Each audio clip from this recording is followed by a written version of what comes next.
Welcome to Cinema Buckets, where we explore movies, the fascinating world of action, adventure, and the incredible people who bring it to life. Today we have a special guest who embodies the spirit of thrill and dedication. Hailing from Canada, he has become one of the most sought after stunt performers in the industry. With over 60 films and TV credits, that has lent his skill to blockbusters like Suicide Squad, Resident Evil, Welcome to Raccoon City, Shazam, X-Men, Days of Future Past, and Thanksgiving. Let's give a big round of applause for Alex Armbruster. How you doing today, man? Thank you. Thank you for the nice intro. I'm doing well. I'm doing well. How you doing? I'm pretty good, man. You probably live like the craziest life, or you live the most boringest life. It's one or the other, right? It's like one or the other. It can't be like there's nothing neutral, right? About Right. stunt work.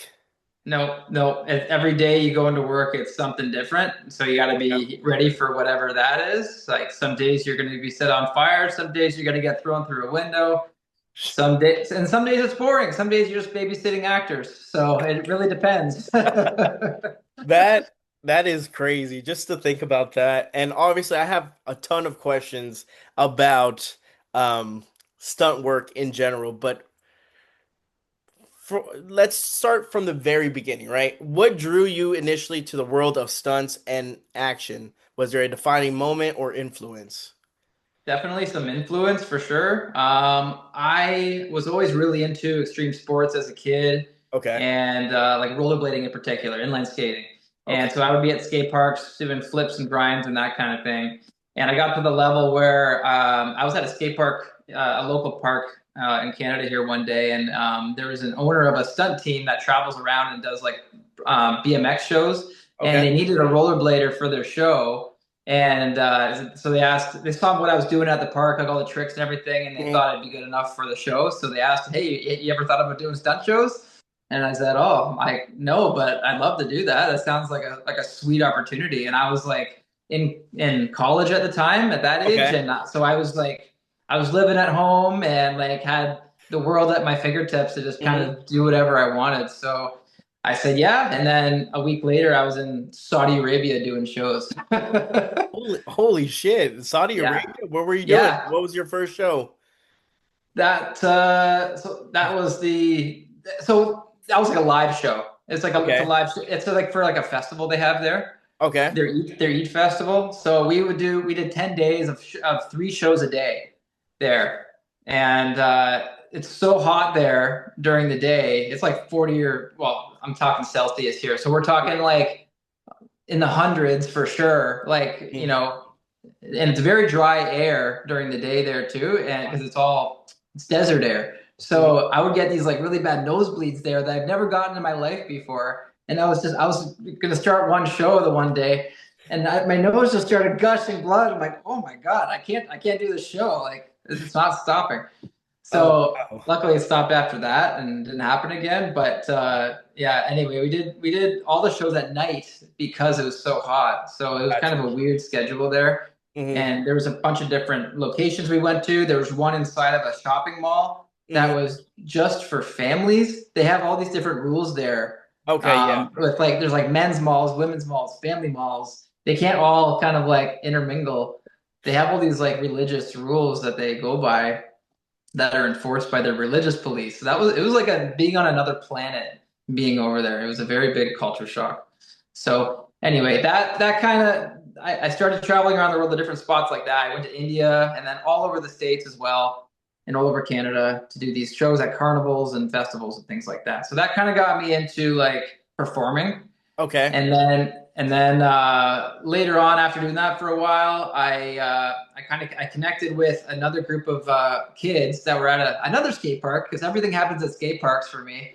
All the pivotal moments in life, it seems, which is kind of funny. And so I was at the skate park, and we just hit it off. They were rollerblading too, and Mhm. just started hanging out. And I found out that they were in the film industry because their dad happened to be a stunt coordinator, one of the biggest coordinators in Canada, actually. Wow. And so ever since they were 6 years old, they've been doing stunts in TV shows and movies. It's crazy. Braden and Riley Jones are their names. They're awesome stunt performers and good Mhm. friends. And Jamie Jones is the stunt coordinator who has done tons of stuff. He was a stunt coordinator on both It movies, Okay. Welcome to Derry, the new HBO Nice. series. Nice. So I've been, and I'm working with him on another one produced by Guillermo del Toro right now. Nice. So yeah, he's opened up a lot of doors for me, this guy, and yeah, so they kind of got me into performing in that world, and they trained me. All of this, all I knew how to do was rollerblade, right? So they had to train me in all these other areas like fighting and falling and driving, and all the other skills you need as a stunt performer to Hmm. be able to be to work a lot, basically. So Okay.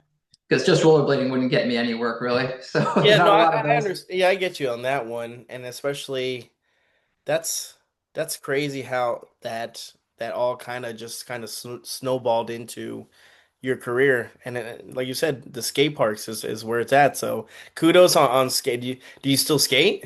I still do all the time. Do Yeah, you? yeah. I try to keep it up. That's like my passion for sure. Okay. It's like kind of like when I need to get away and have some like little some mental therapy or whatever. I go Mhm. to the park by myself. I do some tricks. I kind of get lost in the flow state that you get from that. Nice. Nice. Yeah. Cool, cool. Yeah. Any other kind of like extreme sports you do? Surfing, snowboarding? I'm assuming Yep. you do it all, right? I do a lot of it. I do as much as I can. I snowboard, a little bit of skiing. I would definitely wakeboard. More so back in the day. I haven't a lot lately, but Mhm. with having two young kids these days, it's Yep. as you know, it's tricky to find the time and the balance with it all. So Absolutely. Yeah. it it was so easy back in the day. That's all I did, all the Yep. stuff. I would do something different every single day. Sometimes like three or four things in the same day. Yep. And so now it's like one thing a day, maybe if I get lucky. Yeah, So it's so funny. Like your plans back in the day was you didn't have any plans. You kind of did what you now you kind of have to. Again, I have two kids, and you kind of have to mirror your image, your schedule around them, right? Like it's yeah, so it's yeah. I got a little bit of time if they're at school and I'm not on set. yeah, That's my and I'm also trying to like keep up with all the stuff at home and it's all that absolutely stuff. on the So normal life, right? The normal yeah, you. exactly. You got to do that. So yeah, it's a struggle to keep the balance in check, but Mhm. we try our best. I think all of us do. Yep, So, definitely, man. Question: what are the core skills or physical attributes you believe every stunt performer must master? being able to fall safely and being able to repeat a certain fall or certain action multiple times without getting hurt. Okay. Because sometimes on a certain scene you'll get asked to do it like 15 times, even Hmm. if it's something super difficult. So you got to be able to repeat those things, or else they just won't get it necessarily. So that being able to fight is important for sure. Yeah, like the most common things that you're gonna do day to day as a stunt performer are fighting, falling, um, wrecking, like tackles and stuff like that. It's a lot of that. Being able military stuff. There's quite a bit of that too. A lot of like being like an FBI guy or a Hmm. police officer. Driving is really helpful. Being Okay. able to do that, you'll work a lot if you can drive really well. And then yeah, like I end up working a lot too, just because I happen to be a good size for doubling a lot of actors as well. You can't really do a whole lot about that. You just try to be like a generic size if you can. Not like so. I wouldn't want to get like too jacked or like Exactly. too Where you obs- can your body will transform and you'll be I exactly. get Don't you. get too many like now, some guys get tattoos, but then you got to spend hours in the makeup chair and they're A covering pain it in the all ass. up. You kind of have to stay this chameleon and not necessarily look the way you would want to look in regular life. You kind of have to fit into this box that works. Okay. I mean, I get it. Like it's I guess I never thought of it like that, but going through like the perception in your eyes, like I get you want to kind of be kind of in the middle of everything and kind of you have to be in shape 24/7, right? Like Yeah, how's that go through like audition wise? Do you go through someone else? Like I know there's stunt coordinator and we talked about this before, like stunt coordinator compared to the stunt guy, like so that stunt coordinator has his own team. How does that work? How many people are how many stuntmen are actually on set usually? in a normal. It really, the number of people on set really depends on what the scene is and what they require. It can Okay. be a ton. Like on a really big feature, like X-Men or something, Okay. there'll be like sometimes 20 stuntmen or stunt women on set all at one time if it's a big scene. Mm, Um, More commonly, I would say for regular like lower budget movies and like TV shows, it's the most you'll get is probably around like 7 or 8 stunt performers per day or per scene. Just because the budgets get kind of like blown out of proportion if they have too many stunt performers on set at a time. okay. It's just, Makes sense. yeah, yeah. And then they'll try and like mix in some SSEs as well, which is a special skills extra, which is like a kind of a buffer in between the stunts and the background, the extras. Okay. So those are kind of people that are like getting into stunts and have some skills, but haven't quite paid their dues yet to get to a stunt performer. Okay. So it's kind of a low pressure way for a stunt coordinator to see if someone can like take their action correctly and pay attention. And it's a bit of a test. So Okay. to see if how they would do as a stunt performer, you Gotcha. know? Is there a certain test that you have to do other than that, like to like are there classes you have to take to be like, well, I was thinking like, setting yourself on fire, like there's shit you have to know like CPR and you have to know the basics, right? Like how does that work? Yeah, well, certain areas of the world they do require a certain there's like certain classifications they need to meet Okay. to become a stunt performer into their unions. It works differently everywhere in the world. The Okay. US and Canada don't really have a program like that, actually. It's more by word of mouth and like if you suck, you're not gonna work really. Like it's just all everyone knows like what you're good at. Basically, everyone talks, Hmm. so it's very much a network in that regard, Okay. and who you know definitely matters. For sure. Um, so by to get hired by a stunt coordinator, they're going to have to trust you because if you mess up on set, that's going to look bad on them. Yeah. So typically, kind of leading to your earlier question too, is like, do they have a team? Some of them do have a typical like a tighter group of people they do work They with go and to, bring right? from movie to movie or TV show to TV show, just because they know what they're going to get and it's predictable. See, Mhm. you just don't want the unpredictability of new Of people. course. And if you're going to hire a new person, you're going to ask a bunch of people who have worked with them before, like, have you worked with this person? Are they good? Mm, So that's kind of the vetting process. gotcha, gotcha. Which kind of makes sense. I get it, especially with something so dangerous that, something could happen. Like you want to have some that trust you. Um, Totally. how do you train or condition your body and mind to safely do high risk stunts? Physically, it's like, I mean, you want to be in good shape. You want to have some muscle structure to cushion your hits and your falls. That's definitely helpful. Having really good aerial awareness and knowing, yeah, where you are in the air. If let's say if you're going flying on a wire into something, Hmm. you want to be able to adapt to the situation you're put in because like sometimes you get flung into a position you don't want to be in, and you got to try and have the awareness to get out of it instead of killing yourself. And sometimes it's tricky to do. And I broke my ankle once from not being able to readjust in that situation on Suicide Squad, Okay. which your shirt kind of reminds me of. I see squad on there. And uh, that's another thing too is like, do you guys your insurances must be, I mean, the best, right? Especially if you're on production and you get hurt, say like you said in the Suicide Squad. Like, how does that work out, like payment wise? Yeah, so the union we're in, which in Canada it's called ACTRA, in the States it's SEG, Okay. SEG-AFTRA, but they're like sister unions. They work very similarly. But we pay into like a benefit program off of our every time you work, basically some there's like a deduction off your paycheck that goes into this like benefit program. And so basically, if you get hurt on set, then you get like a weekly total disability, they call it. Okay. So you'll get an amount per week, and then also in addition to that, the production has their own insurance on the show that will help in addition to that as well. So there'll be if you get injured on set, it's 2 payments you'll be getting per month to help you get through that time. Gotcha. So, but it's pretty good. Okay, I mean that sounds really good. Do you specialize in anything particular type of stunt? Fight, car crashes, high fall, fire. I believe I was looking at your kind of your resume, and it seems like you deal with more with fire. Is that correct? I've done a lot of fire. I'm definitely comfortable doing it. Hmm. Do I specialize in anything? Like, if anything, like I specialize in like extreme sports stuff because not every Okay. stunt performer will do that. Okay. And then I'm kind of like a general stunt guy, can do lots of different skills, and can fit in that mold. Aside from that, but the outlier would for sure be the extreme sports stuff because a lot of other performers have like they either have like a motorsports background, Okay.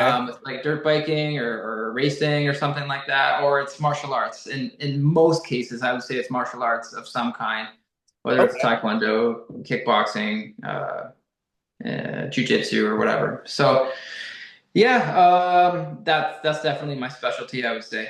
And Yeah, and obviously, the more you rack up, the more skills you have, the better chances of you getting picked up. Correct? I mean, exactly, yeah. exactly. When you're preparing for a stunt, how do you approach planning uh, and risk mitigation? Like, can you walk us through I guess, the process of collaborating with other stunt? Yep, yep. So if I get presented with a stunt and it sounds like it's pretty high risk, I'm going to just take a look at it and I'm gonna be thinking, is this the best way we could possibly do this and the safest way? And is it repeatable? Mhm. and and I'm also trying to visualize in my head how this is going to go in each scenario. Like if we Okay. change things, it's something that I always do that helps me is pre-visualizing everything. And if I can see it going well in my head, then I'll kind of trust the idea because Mhm. I've seen a lot of different stunts now, and have experienced a lot in the last 16 years of doing this. So I have an idea of how most things will go safely, Okay. and if things are being suggested to be done in an unsafe way, like I'll know that it's a little sketchy. And we'll Okay. also talk. We'll also talk like with a team of people that we're with. We're gonna share our ideas, and we all have tons of collective experience that will help us through that as well, Mhm. especially the veterans of the business. Gotcha. So yeah, I'll definitely run things past people. Like if it's especially if it's something that I haven't really done that much before, like if it's a serious car crash or something like that, which I haven't done a ton of, just like Mhm. minor ones, then I'm going to be talking to Jamie, for example, Jamie Jones, who is the car crash master and has tons of rollovers under his belt and like all this crazy stuff. He's the Gotcha. guy I'm going to be talking to, and he's going to make me feel good about it and tell me what I need to do. Definitely. What's the Yeah. most you've done in your career so far that you can just name off the top of your head? The most? Yeah. In what regard? Sorry. Just stunt wise, as in car crash or falling Oh, or like the hardest stunt kind of yeah, yeah. thing. Let me see here. I mean, there's been like lots of little technical things that have been tricky. Like in the boys, I had to light my crotch on fire. That was a tricky one to do safely, and no one had really done it. I didn't haven't talked to anyone about it, so we had to figure that out and how to do that and make that repeatable. So we came up with a situation where I had some extra Nomex, which is what we race car drivers use under their Yes. race suits to keep it's fire retardant clothing basically. So I had some extra an extra shirt of that. So I gave it to the wardrobe department on the boys, Mhm. and they cut it up into like this little thong piece that I could put on around me. And I gave them my like a jock, and they made a silicone mold of that. So we put that inside that, and we were able to use our special fire gel that protects our skin from the fire and load a bunch of that in there. And then we had a piece of fabric that we would just pin to the outside of the Nomex, and that's what we would put our accelerant on that would actually light on fire. Mhm. And so we'd be able to reset that instead of having to, because we only had one Oh, of yeah. Yeah. these setups. So in order to keep it clean and reset it to go again and again, we Mhm. wanted to be able to take that accelerant off and put another one on to keep going. And that actually worked out really well. So Nice. That's yeah, cool just to think about like situations like that or the things they come up with where, lighting your crotch on fire, right? yeah. How much planning goes into a single stunt sequence? or it just depends on the sequence? It definitely depends on the sequence for sure, and it's different on every show, and it depends on their budget and the level of like quality they're going Okay. for sure. So like, a big feature with a big budget, that's going to be way more planning than any TV series generally, you know. It goes like TV, then obviously big budget movies before anything. Definitely.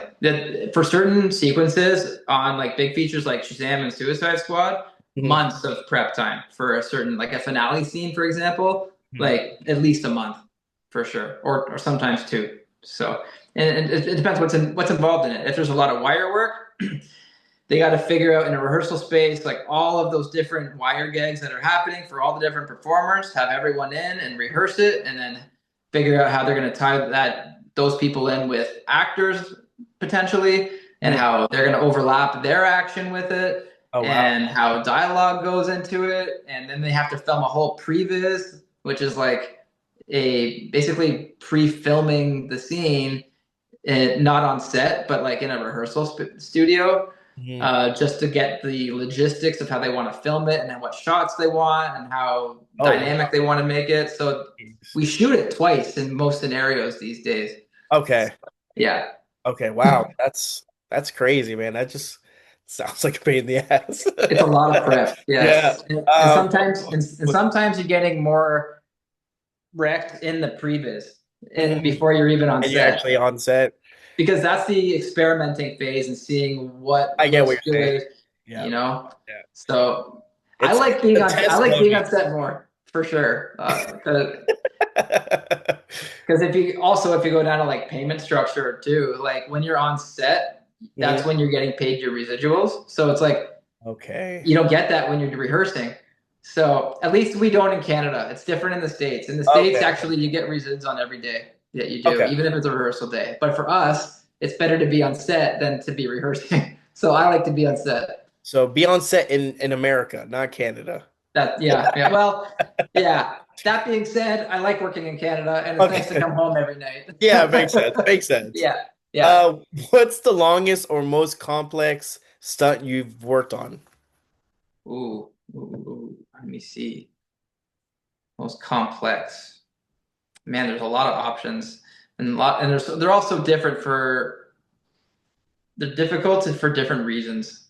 That's the thing. So maybe give maybe one example of this compared to the other one, and maybe like that. Just nothing too crazy. Okay. Yeah.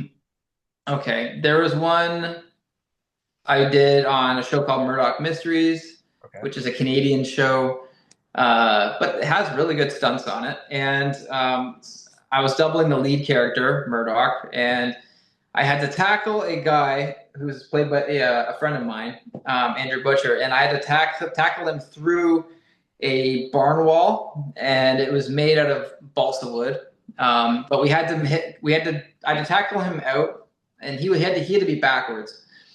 So we had to both run towards this barn wall, Hmm.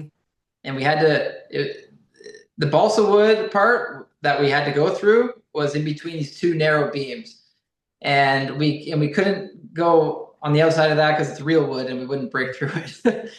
And on the other side of this balsa wood is a 15-foot fall onto a box rig, we call it. Basically, Uh-huh. it's a bunch of cardboard boxes you tie together, and instead There of it an is. instead of an airbag, you have that to land into, It's and it's cheaper. actually pretty soft and it decelerates your landing really nicely. Okay. The tricky part with this was that we both were too wide. He's a big guy. We're too Hmm. wide to get in between these beams side by side. So we have to both, and we have to have the speed to get through because they're filming on the other side of the wall is crashing through super far. So we have to come in hot to it. Yeah. So we're running towards the wall side by side, and then last second I gotta yank him in front of me, flip him backwards, and I tackle him through it. And then I'm on top of him in midair as we're going towards the boxes. And this is blind, by the way, until you break through it. So you can't see your landing at all. So you break through, and then last second you have to toss yourself off to the side. Otherwise, you're landing on each other, which is not good. That's when injuries happen. So there's a lot of like control, and you have to slow things down in your mind as you're doing it. So technically, that's a tricky stunt for sure. There's a lot of factors at play there. Mhm. There's other ones that are tough. Like wire work is all really is difficult because there's only a certain element of control that you have. Mhm. Like you have control over the first like second, and then after that you're just on a wire and you're a piece of meat, and you guys go where it wants you to go. So you got to deal with that, and that's what happened on Suicide Squad for me, which So, is when I had to get kicked backwards by the villain in the movie, which was called Incubus, and I was doubling the Diablo character, who was the tattoos and fire guy. Jay Hernandez, right? That's right. And so he kicked me backwards. I had to go flying 60 feet on a wire over a flight of stairs, like up a flight of stairs, and into a shop window, and then into a wooden wall behind that. So after I hit the shop window, my leg swung behind me and I couldn't swing it back in time, and it slammed into the back wooden wall all awkwardly, and it broke my left fibula pretty bad. So Jeez. I had a spinal fracture and I couldn't work for 6 months after that. But that's just like they used the shot and everything too, which was good. But that's just an example of how those types of stunts can be dangerous. Mhm. And as I'm getting older, I'm a little more reluctant to do those. Okay. I mean, You know, I get it. I get it. I mean, it sidelined you for 6 months, but how was especially doing what's the difference between a stunt double where you're like are you assigned Jay Hernandez, like let's talk about Suicide Squad, like are you assigned sure. with Jay Hernandez and everything that Jay Hernandez does that you know that he can't do, you just step in, or is there multiple people? How does that work? In most cases, it's one Uh, person One doing person. it. So yeah, I would be doing everything that Jay didn't want to do in that scenario. Let's say they were shooting two units though at the same time, a main unit and second unit. If they were trying to get multiple things done in a short period of time, Mhm. and they needed the same double basically for the same character, then they would hire another one to do stuff like that. And actually, that happened in Thanksgiving Mhm. a couple times where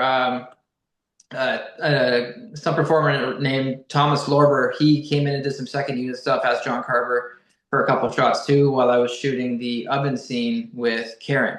So yeah, so I shared the outfit with two other guys and even Patrick for a little bit too. Really, So Patrick Dempsey did something with it? he did a little bit in the dining room scene. So Okay. it was split between me and him for that. And then in the high school, when he's like chopping the mannequin heads and all that, he was in there with Jeff Meach as well. Jeff is another stunt double, and he did a little bit of that too. So Interesting, man. yeah, Um, let's see. How do you handle retakes for dangerous stunts? like it just going again. You mean? Uh, you hope it goes right the first time. Yeah. So, You really do. You think of the money. okay. You think of your motivating factors of doing Okay. it again, Gotcha. and you talk about sometimes if it's a really crazy one, like if it's like a big explosion in a wire stunt combined or something like that, which I've seen. It would be like talking about it's called a stunt adjustment. Okay.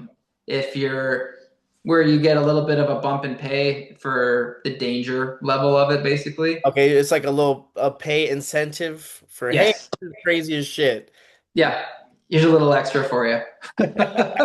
Just in case you didn't want to do it, here's some money aside. So Yeah. they explained that to you before filming or before the like you already know ahead of time. How does that kind of work? Like they're It like, hey, this depends. It depends on the stunt. okay. Usually, if it's something not that crazy, you won't know about the amount.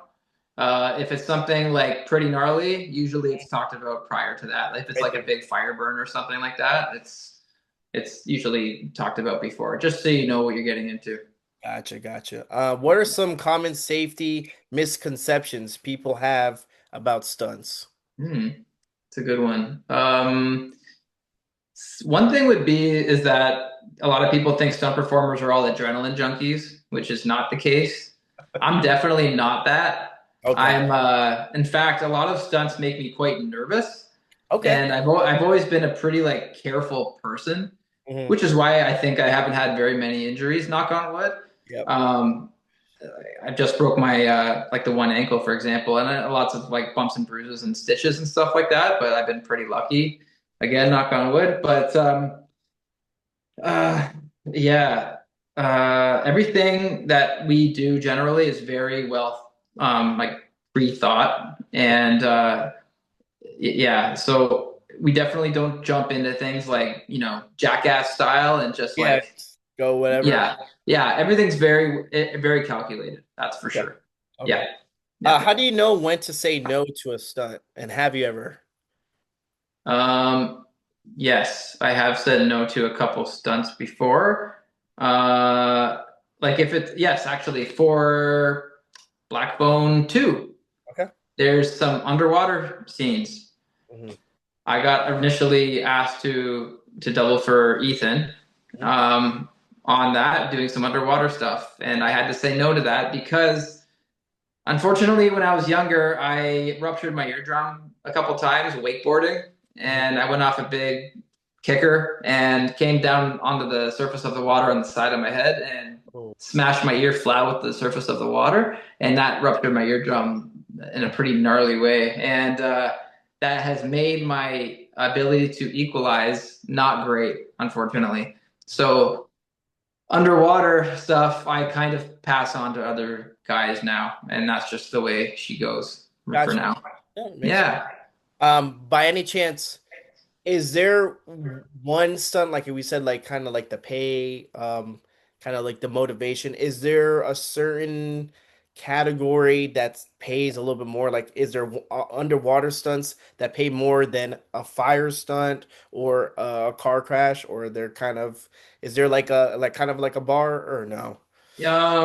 Anything where you can die like pretty easily Okay, gotcha, will be the higher adjustments for sure. gotcha. Like way higher than like a fight scene, for example. Like, yeah, a fight scene's really tiring and it takes forever to shoot because there's a million different angles that they want to shoot it at usually. So it's a Mhm. lot of repetition and you're dead tired and you're sweaty and all that stuff. Um, but even yeah, that won't get paid as much as if you like do something really hard once. That's like that has significant risk to it. Gotcha, gotcha. Okay. Yeah, that's when you're gonna get the big bucks with like car crashes and fire and stuff. So yeah, which is that's the kind of stuff I like. I like the one and done things as opposed to the repetitive things. Repetitive a million times. Yeah, I mean, I Yeah, yeah, understand yeah. that. Just Like uh, let's just like let's be nervous about it. Let's get it done and let's feel good and let's afterwards. go. Yeah. How Yeah. much recognition do stunt performers typically get for their work?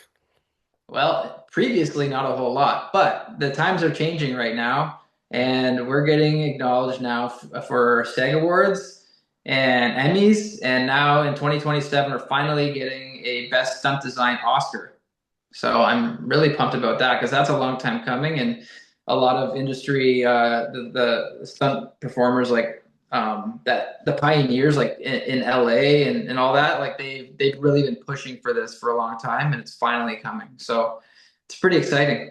I definitely agree. Like it's kind of like it's kind of shitty though. Like if you think about it, sometimes like man, like people see like like action sequences and they're like oh man, and obviously it's human nature. We go to hey, this this the main actor was the one doing it, but half the time like it's a bunch of like stunt coordinators, I mean, or stuntmen, and like they just don't get that recognition because our brain automatically goes to hey, well it's it's Patrick Swayze and fucking in what's that movie called, like Dirty Dancing or something. Dirty Dancing or Roadhouse or something where he's like, Roadhouse, "Yeah," yeah. like like so it's like I get it and that sucks though, but you probably feel better at the end of the day, especially the more recognition that you are getting now. So it's cool. So It's a nice, like we've always been kind of the behind the scenes people. That's always been kind of the point of a stunt double. Mhm. But it is nice because we do work so closely with the cast and everyone in the movie.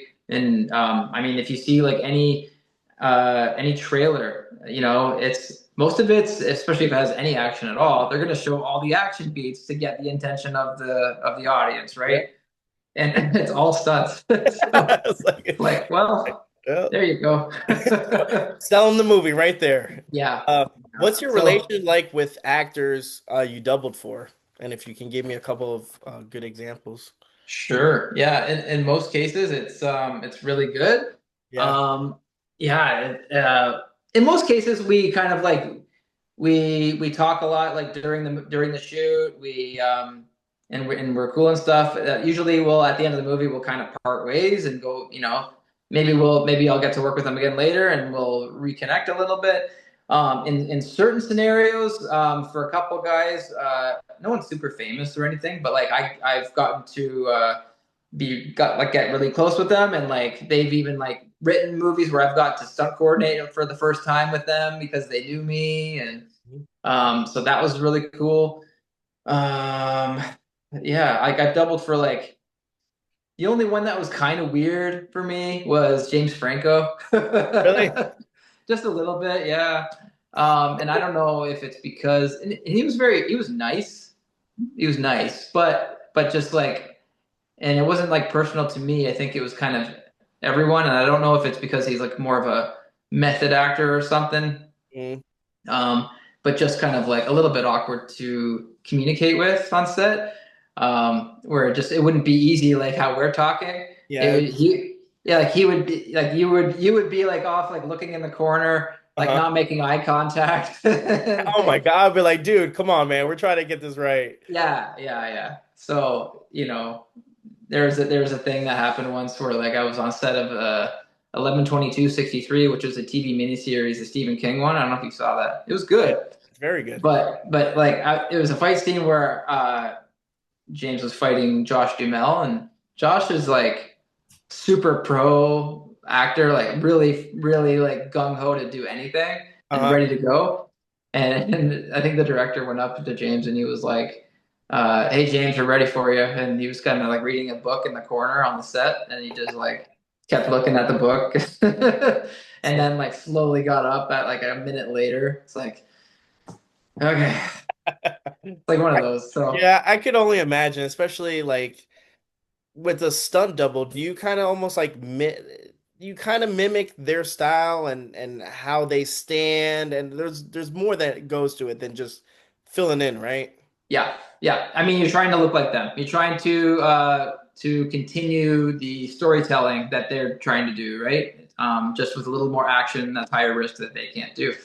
So yeah, I'm trying to study the movement and try to emulate that as much as possible. Yeah. I gotcha. What's the biggest challenge in matching an actor's movement and style? It depends if they have like a weird, like a unique way of moving or not. Standing. Yeah, it really would be like really situational. Um, in most cases, I don't find it that difficult. Okay. Yeah, yeah.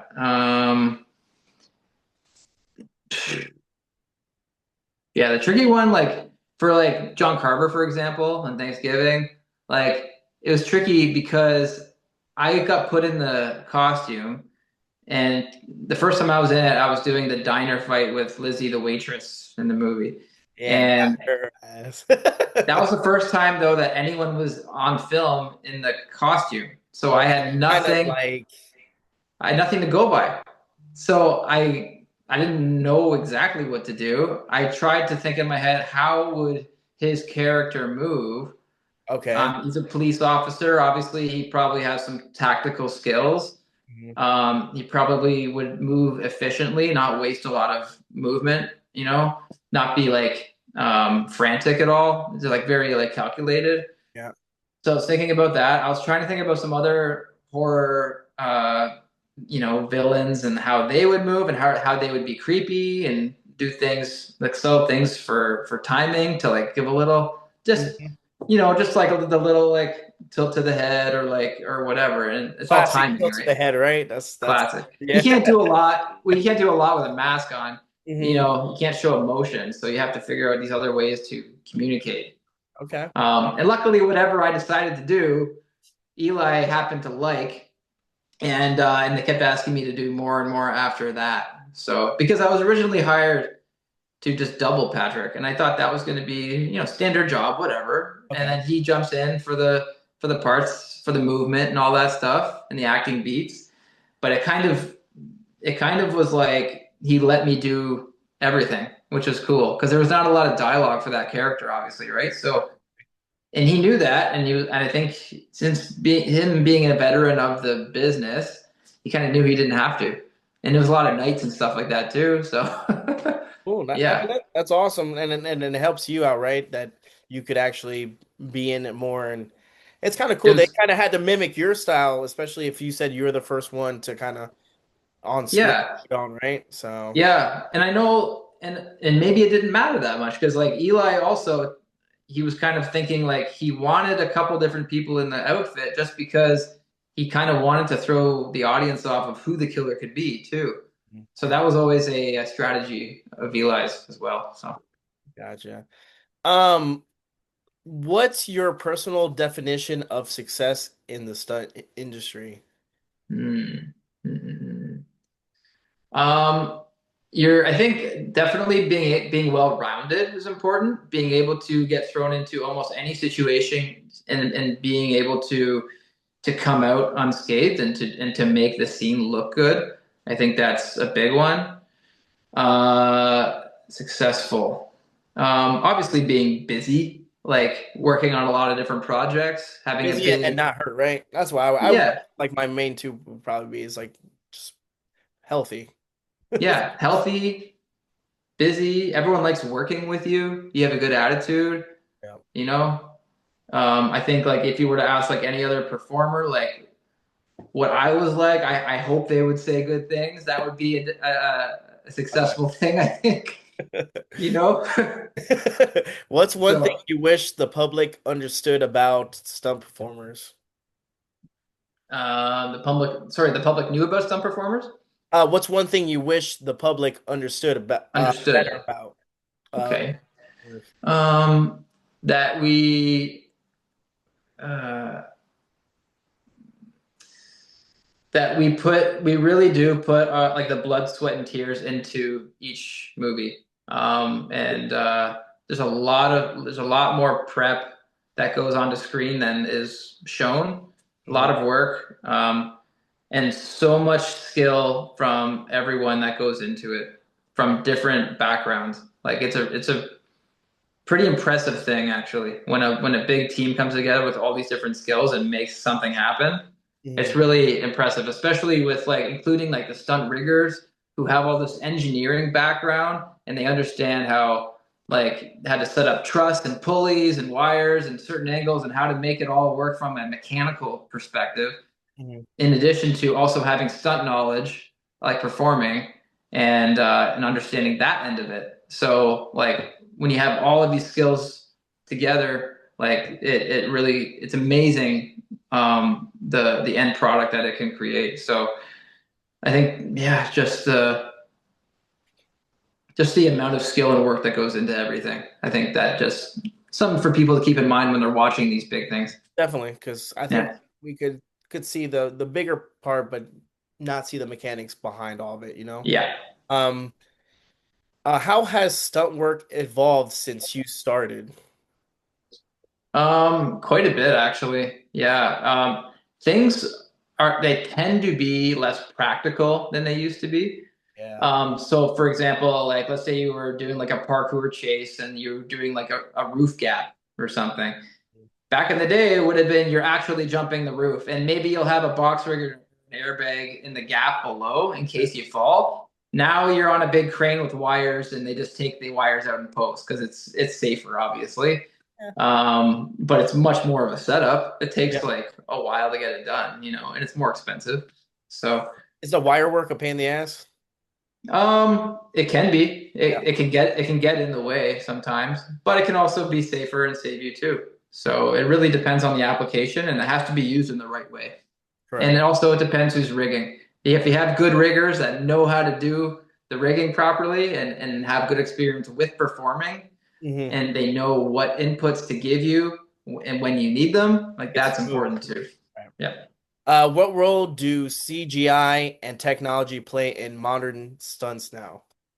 quite a bit actually. Lots of VFX going on. And there's lots of like Like there's stunts that happen even with wire work now, where like you'll initiate a stunt and then they'll just like digitally take over the rest of the stunt. Oh wow. Sometimes, You don't even yeah, finish the stunt. yeah, that happens sometimes. So that's interesting. I mean, from a performing perspective, like it's kind of nice because you don't have to take the hit sometimes, Mm. which is cool. But that's kind of the stunt too. So, Does yeah, does it take like I guess the passion, the I don't know, the setup for it like out of a the little bit. like Let's the say they stunt? wanted something like really, really wild, like that it would like potentially kill you, like a pretty high chance of killing you. But then they're like, oh, maybe we'll just digitally take it over for that. That's fine. That's Yeah. okay. I'm good to go home to my kids at night and Yeah. not worry about that. 100%. And then yeah, we'll see where AI takes us. Of course, that's like the next big concern. Yeah. Um, no one really knows what's going to happen with that. There's like some people in the film community that don't like AI and they like to keep things artistic and real, like Guillermo del Toro, for Yeah. example. Most practical thing, right? That's what. Yeah. Mhm. And I think there's always going to be some people that like that. There's going to be some that want the cost savings of AI for sure.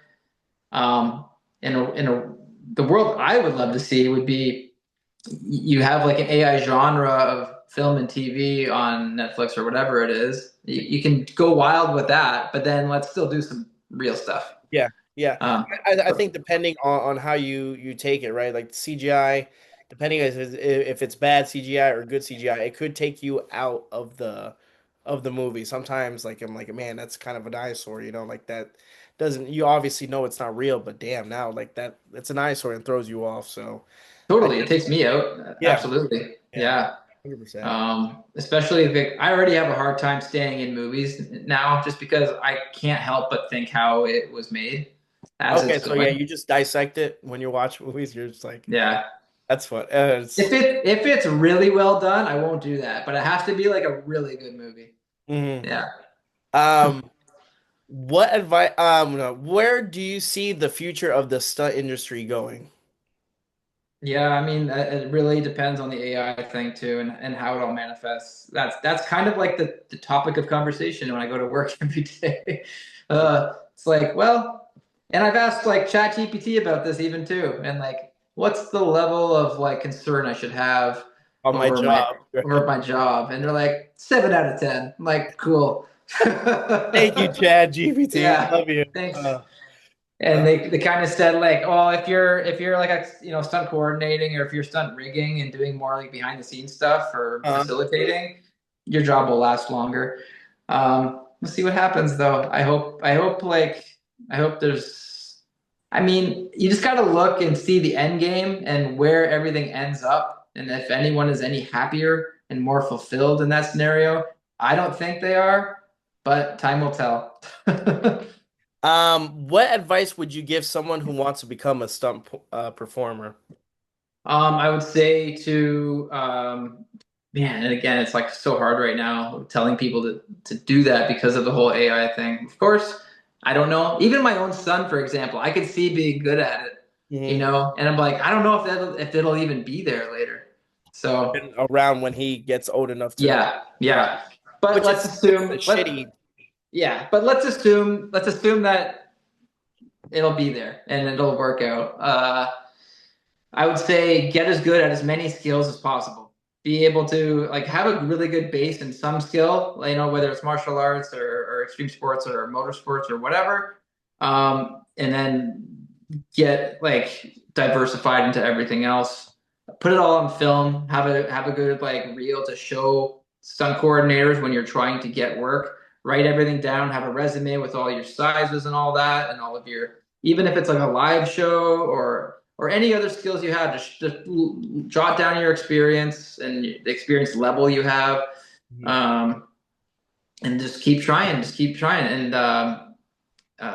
you can even try to get like an agent and get some stunt acting roles in there, and that could be a way for you to get your first credit into the union, so you can get easily hired again and again after that. Um, yeah, Nice. yeah. acting is a good thing to work on too, because oftentimes there's like stunt acting roles that come up where you'll have, you'll be a character that has a couple lines of dialogue and then gets killed or something. But it's helpful to have some acting knowledge and how to get through that as well, because that's actually how I got my first credit. Because getting into the union with your first credit isn't an easy thing to do because they have to have a reason to hire you over everyone else who's in that whole union. So what's that going to be? Like for me, it happened to be my look for a stunt acting part in a show called Breakout Kings Okay. in 2010, and the director just happened to like my look for something, and I got submitted for it from Jamie, the stunt coordinator, Jamie Jones, and I happened to get it. And but I had been trying for 3 years before that to get a Oh, credit, wow. and I was in college at the time, and then sometimes I would skip class to go do some extra work just to get on set to have my resume, which at that time was a physical copy with like a DVD. And Right? I would Wow. pivot. Yeah. Now it's all links and you just email people. But like, I would bring it all with me in a physical copy and hopefully there'd be a stunt on set and there'd be a stunt coordinator that I didn't know. And I would go up and try to introduce myself and give them my whole spiel. But and that eventually paid off, but it took 3 years of perseverance in doing that. Yeah. Oh, man. Well, yeah, Alex, you've been doing good, man. What's next for you in your career? Any projects you're working on? I know you said something. Yeah. There's some cool stuff on the horizon. Yeah. There's Eli Roth just did a new movie called Ice Cream Man. That's the first movie under his new production studio called the Okay. Horror Section, Okay. and it's going to be pretty wild because it's not. It's he basically doesn't have to answer to any other studio heads or Yeah, anything.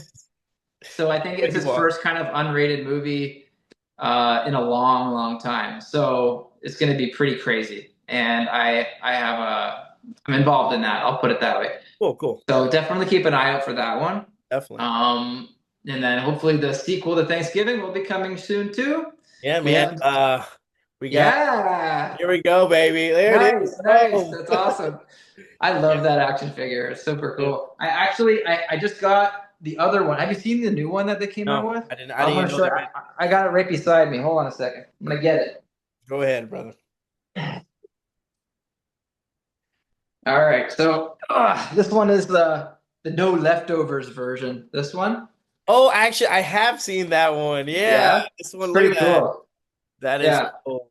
Cool. So I was in Cincinnati at Horror Hound, and they had a couple of these there. So I really wanted to get that one for the collection.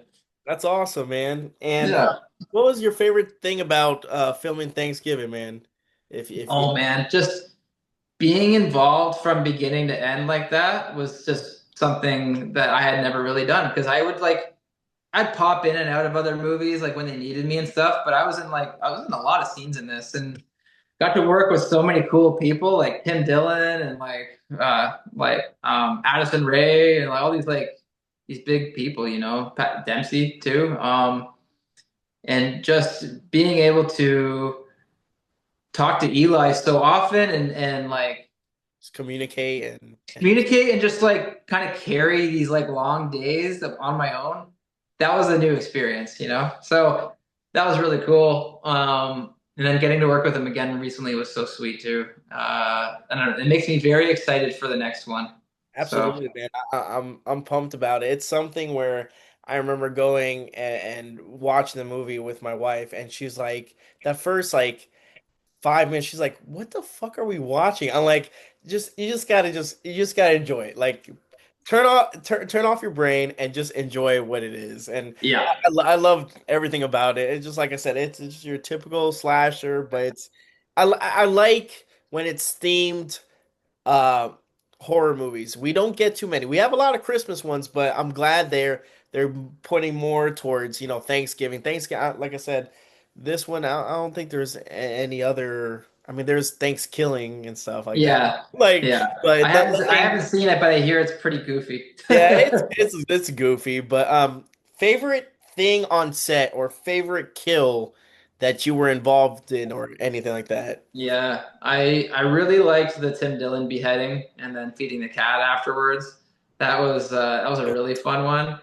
Yeah, and it was like the movement of that was so fun and like assassin-like too. I really enjoyed that. Just like the grabbing and then the turning and then Yeah, just that was super cool. And then they had like a whole prosthetic they put in for that part too that was like practical and gushing blood and it oh, was really neat. nice. And I'm like a big stand-up comedy fan too, so I'm like right up. Like It's a kid. I love all those guys. So that was really fun to be able to work with them. And the funny thing is that like I didn't even clue in at the beginning of the day that that was him. And I was in the shuttle with him coming to set, and I'm like, and I thought he was the stunt double for the actor, who I didn't even know. So I'm just like, I mean, I should be just talking like I normally would anyway, but I was just talking like, hey, like, what's your name? Like, where Yeah, you from? like And all this stuff, like normal stuff, like so funny. But he was answering like anyone else would too. So that's awesome.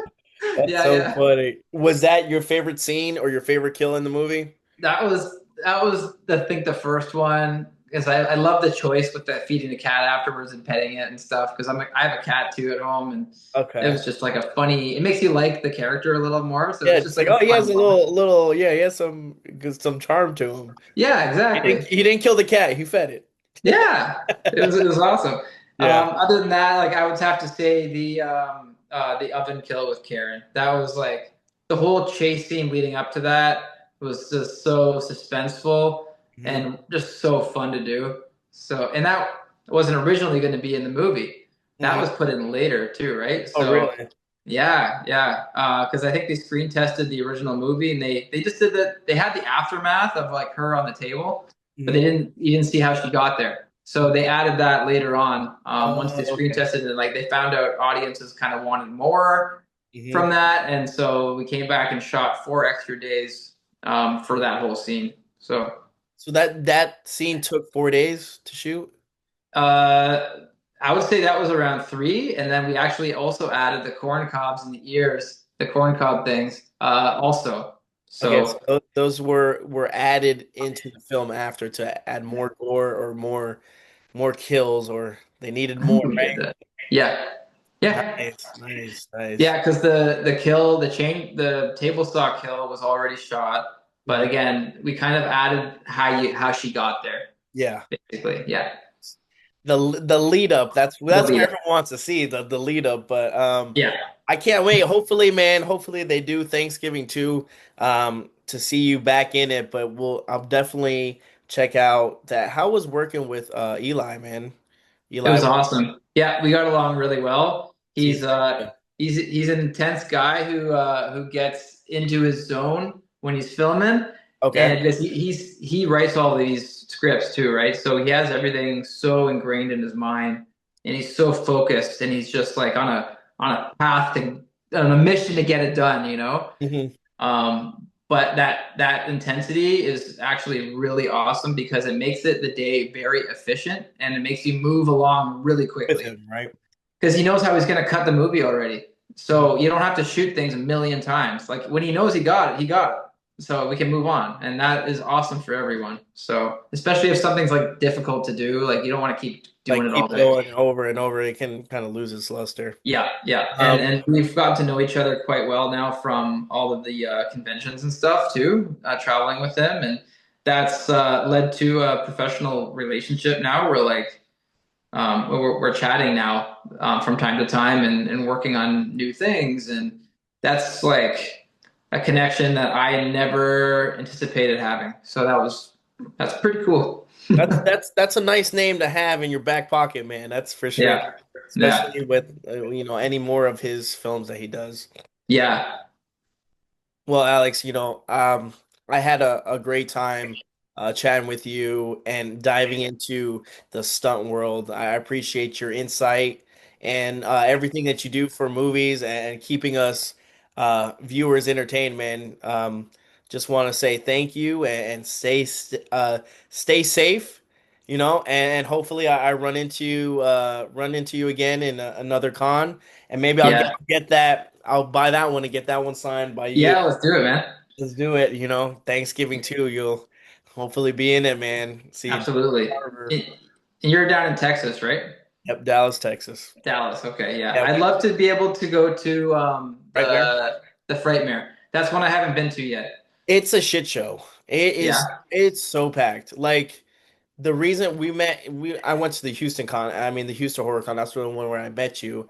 Yeah. And I go to that one. I'll go on a Sunday just because the things like people I could meet. I met like 3 or 4 people that day, which in Frightmare, if I went like on a Friday or Saturday, like I probably wouldn't even meet half the people just because the lines are ridiculous. I mean, it's good for you guys, but Yeah. it's such. There's so many people, man. But Oh, 100%. I've seen some of the big like Monster Manias and Horror Hound. Like some of the lines get ridiculous for sure, yeah, it's especially for like the Terrifier guys. Like oh my God, across the building. and yeah, you just Yeah, another level. But yeah. We're not that popular yet, but hopefully we get some momentum and no, get there. I definitely think that Thanksgiving is something that will get people going and talking. And like I said, it's a fun movie if you don't take it too serious. If you take it serious and you're trying to break down everything, then you're not gonna enjoy it. But fuck it, Yeah, it's a good time. So for sure, I for want to sure. say thank you so much, man. I appreciate you, brother. All I right, appreciate you as well. Thank you for having and me on. And God bless, man. I'm glad we finally made it We work because did I it, know it man. took a It took a while. little bit, but it was well. You know what? It was well worth it, man. It was well worth it. Yeah, good, good. I'm glad. Me too. All right, man. God bless, man. All right.